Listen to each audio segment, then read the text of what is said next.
AITA, for telling my wife. I warned you. When our son got a lock for his room, he was getting tired of her not listening to him. So he came to me and said, "Dad, you need to help me set some clear boundaries with Mom." So I spoke to her about her need to knock before entering Simon's room. She was like, "What? And no, we're family, not strangers.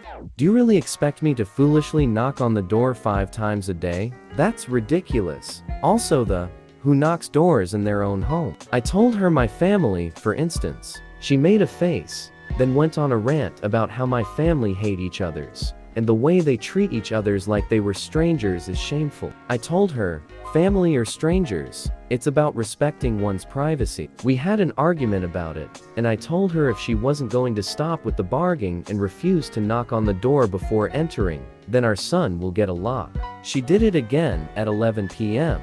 She barged in when our son was asleep.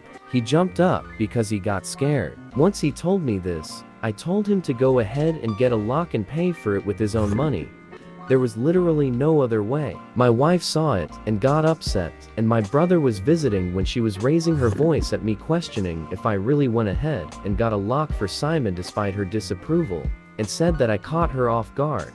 And it's not okay, because this teaches our children that they can manipulate one parent into doing what they want.